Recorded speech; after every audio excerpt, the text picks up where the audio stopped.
Hi, today we're going to talk about a topic that usually gets discredited or discounted when it comes to fitness and wellness.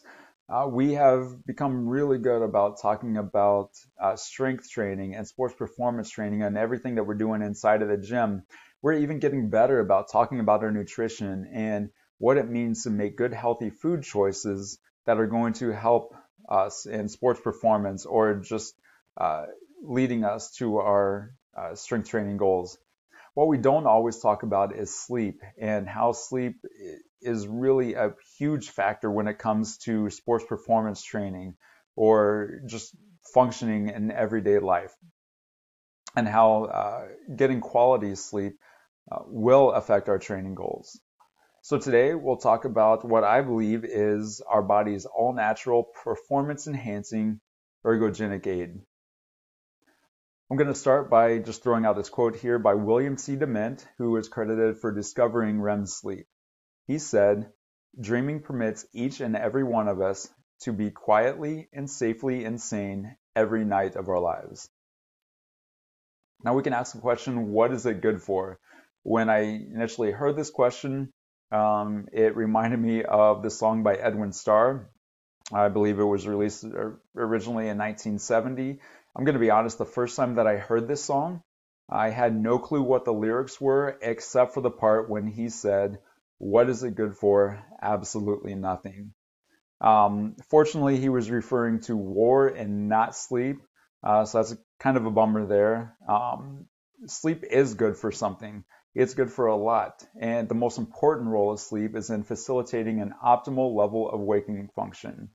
So it's really one of the biggest factors that we're probably not looking into when it comes to health.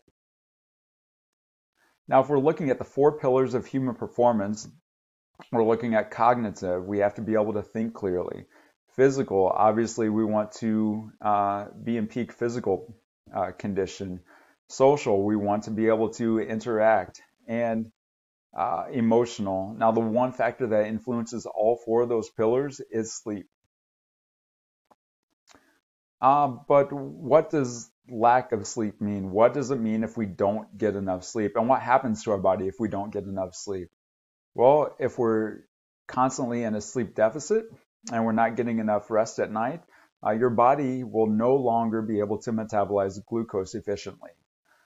Um, it also means that we are more likely to feel pain. If you're more likely to feel pain, you're going to be more likely to feel injured and not well enough to return to play. Lack of sleep also inhibits or limits muscle recovery. So if you are sleep deprived, hormones that break down muscle, like cortisol, tend to increase, while hormones that promote muscle building and recovery, like testosterone and growth hormone, are inhibited. So you can kind of see how sleep plays into our strength training goals and our fitness and wellness goals. Lack of sleep also means that our reaction time is going to be impaired. We are going to be less accurate. Um, our judgment is going to be impaired, and that means that we may be making emotional decisions, and our risk-taking behavior is going to increase. So what happens to a sleep-deprived brain? If we're looking a little deeper into exactly what happens to the brain when we're sleep-deprived and we're not getting optimal sleep at night, we can start with the prefrontal cortex. The prefrontal cortex is going to get less blood supply if we are sleep deprived. What that means is the prefrontal cortex is the part of the brain that is responsible for good judgment, multitasking, and good decision making. When our prefrontal cortex isn't able to do its job, the emotional part of our brain is going to light up and really kick in.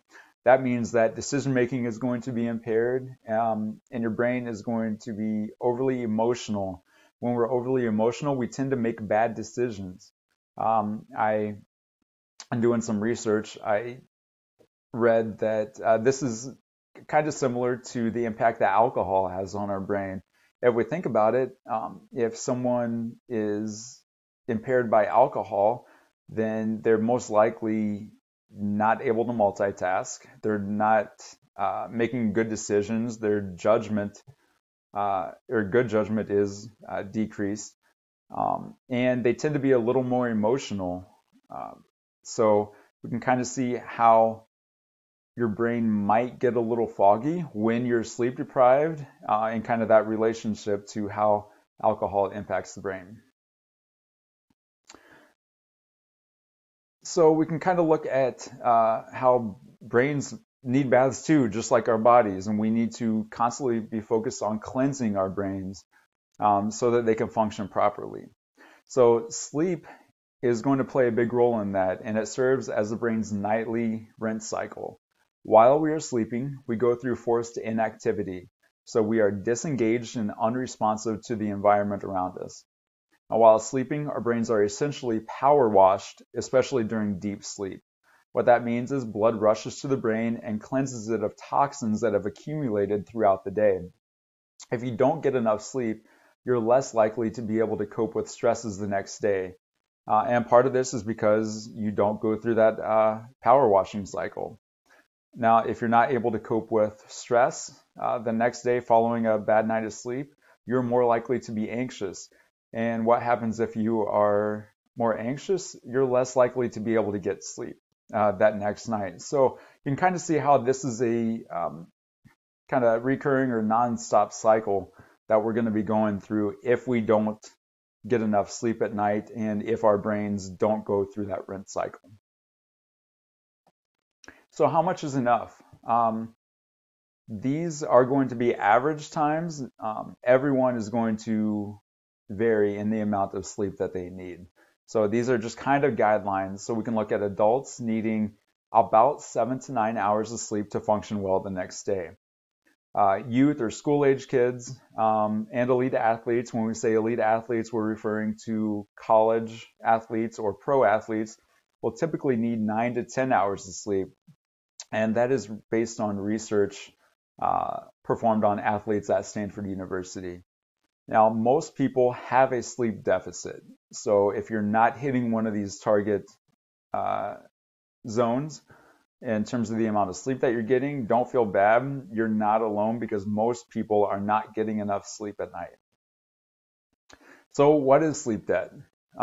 Sleep debt simply means, for example, if you need 8 hours of sleep at night and you get 7, you're going to have 1 hour of sleep debt.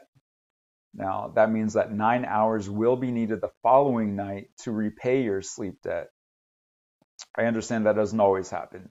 And a lot of people feel like they can function on less sleep. But chronically obtaining less sleep than your body needs will build up sleep debt over time. Now, initially, this sleep debt is going to be manageable, but over time, it's going to become overwhelming and you're not going to be able to function properly. So for optimal functioning and performance, you should eliminate your sleep debt gradually by extending your sleep duration each night.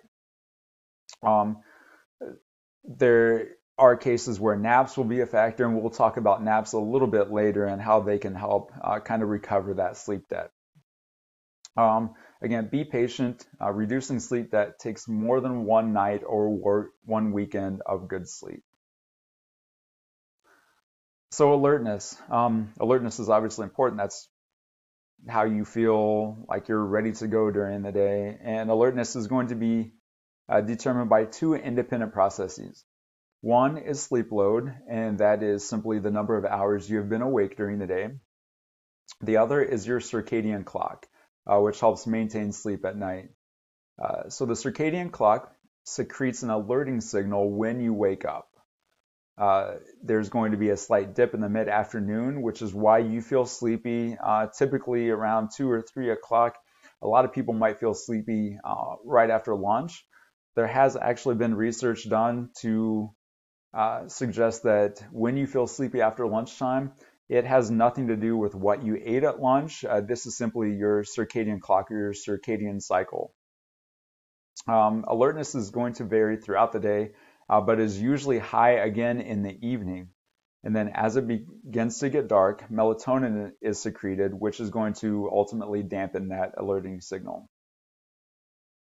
So again, the circadian clock, melatonin, and the circadian cycle are going to kind of play hand in hand here. So the circadian cycle is an intrinsic timekeeping system in the brain, which is reset daily with light and darkness.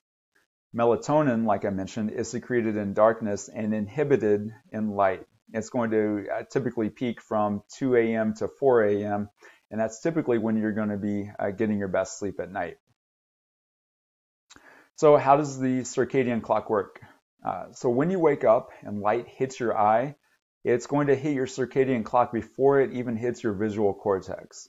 So this happens instantly when you open your eyes. Light's going to hit your eye and kick that alerting signal of your circadian clock into effect. This results in your circadian clock secreting that alerting signal. It's also important to note that our circadian clocks are in accordance with the time zone in which we live. So this is important because best coordination, fastest reaction time, and greatest cardiovascular efficiency and muscle strength tend to peak in the evening, right around the time when our body temperature also peaks. In relation to that,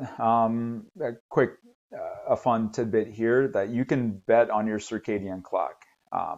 An NFL research study conducted over 40 years of play in the league concluded that when East Coast teams played against West Coast teams in night games, the West Coast team beat the Las Vegas spread and won twice as often. Now, this research had nothing to do at all with the strength of the team, the skill level of the athletes on the team. This was simply those West Coast teams playing to their biological advantage. So we talk about your circadian cycle and how you're going to be at peak performance when your body is warmed up and kind of ready to go for performance.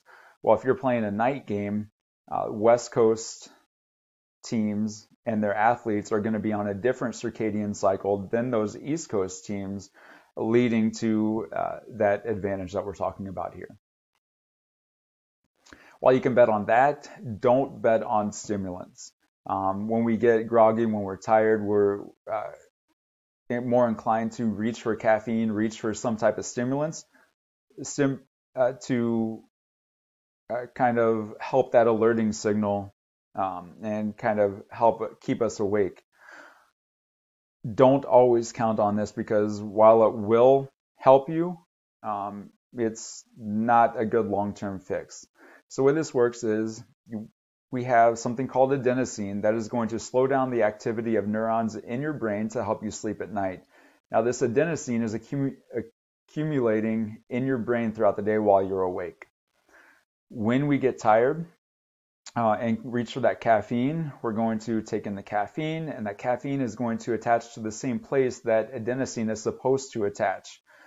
What this is going to do is block the effect that adenosine has to wake you up and improve your reaction time, your accuracy, and to make you feel less tired. So we're essentially replacing that adenosine that's going to help us get to sleep, replacing that with caffeine to help us feel more awake.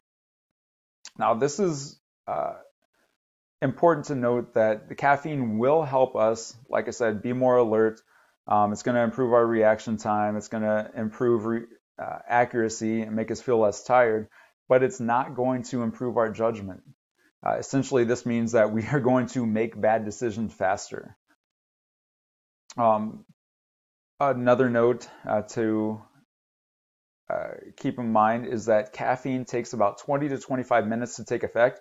So if you are using caffeine as a stimulant, say you want to feel more awake right before a game or right before a performance, right before a meeting, you want to start taking that caffeine in 20 to 25 minutes prior to the time when you want it to take effect. The bad news is that caffeine half-life is about 5 to 6 hours. So say you're drinking caffeine at 5 p.m. Because you have some important work to do, or you're getting ready to play a game, or you have an important meeting that you want to be up for.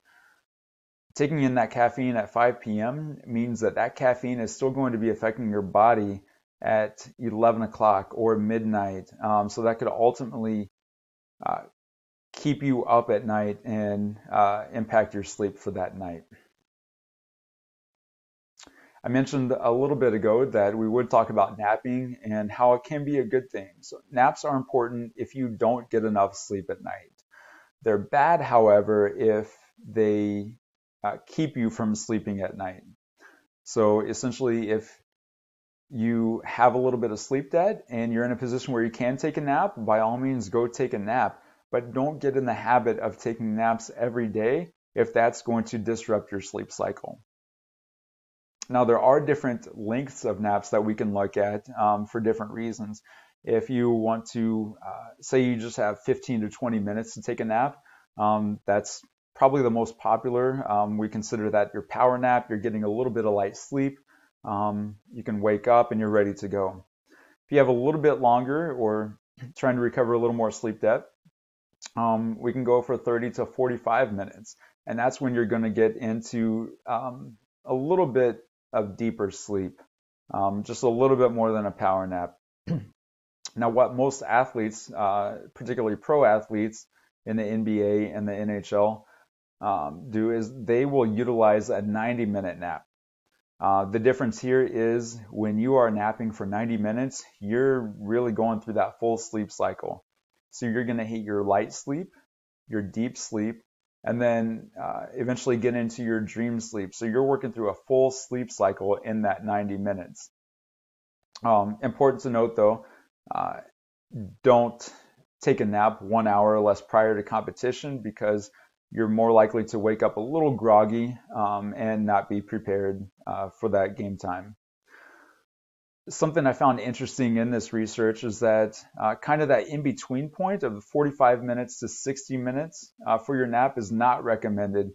If you hit 45 to 60 minutes, you are getting into deep sleep. And what the research has found is that if you wake up in the middle of that deep sleep, your deep sleep is disrupted and you are more likely to feel groggy when you wake up. So just a few tips here for optimal sleep and to kind of recap some of the things we talked about. You want to avoid caffeine 5 hours or less prior to the time that you wish to go to sleep. Again, that caffeine half-life is 5 to 6 hours. So while caffeine isn't always a bad thing, you really do want to focus on timing your caffeine intake for that reason. Avoid excess light at night. Like I mentioned, light is going to inhibit your sleep. It's going to inhibit melatonin secretion, which obviously, like we talked about, is going to help you sleep at night. When we talk about excess light, especially at night, that means blue light in particular, like your TV, your computer, your phone.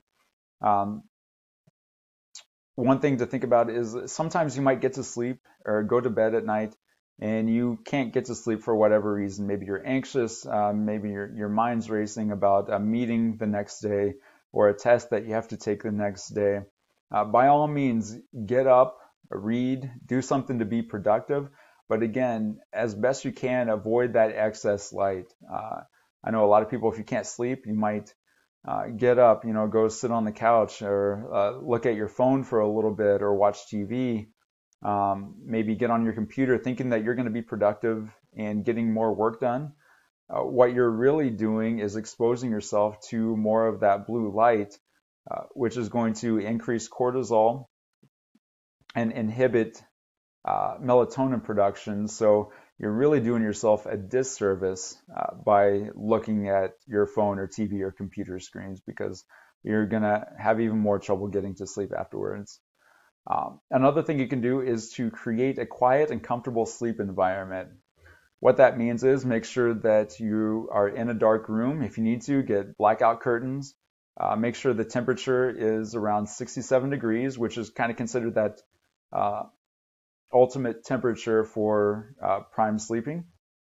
You can use earplugs or white noise to get rid of unwanted sounds. Maybe you live next to train tracks. Maybe you are trying to sleep at times when it's busy outside, there's a lot going on outside, and you want to get rid of those unwanted sounds so that you can get better rest. Another thing to look at is setting an alarm to wind down at night and make sure that you're preparing yourself for sleep. We look at alarms as setting them for the morning so that we make sure that we wake up and we're not running for late for school or work. which is a good thing, but we should focus perhaps even more on setting an alarm to wind down in the evening. So about 45 minutes before you want to go to bed, set that alarm, uh, begin that process of winding down, maybe even put your phone to the side, turn the TV off, pick up a book, read a book, or do something else productive if you need to, but really start that process of winding down. Make sure that you are getting that melatonin secretion that you need and relaxing your body so that you are able to get optimal sleep that night. So just as we started with a quote, I will leave you with a quote to kind of wrap this up. This is by George Carlin. A lot of you may know him as a comedian, but in relation to sleep, he said, people say, I'm going to sleep now, as if it were nothing, but it's really a bizarre activity. For the next several hours while the sun is gone, I'm going to become unconscious, temporarily losing command over everything I know and understand. When the sun returns, I will resume my life. I'm sure he meant that to be funny in a humorous situation, but if we think about it, I mean, that's exactly what we talked about. We go to sleep. When we get optimal sleep, we disengage from everything in our environment and kind of power wash our brains so that we are ready to go the next day.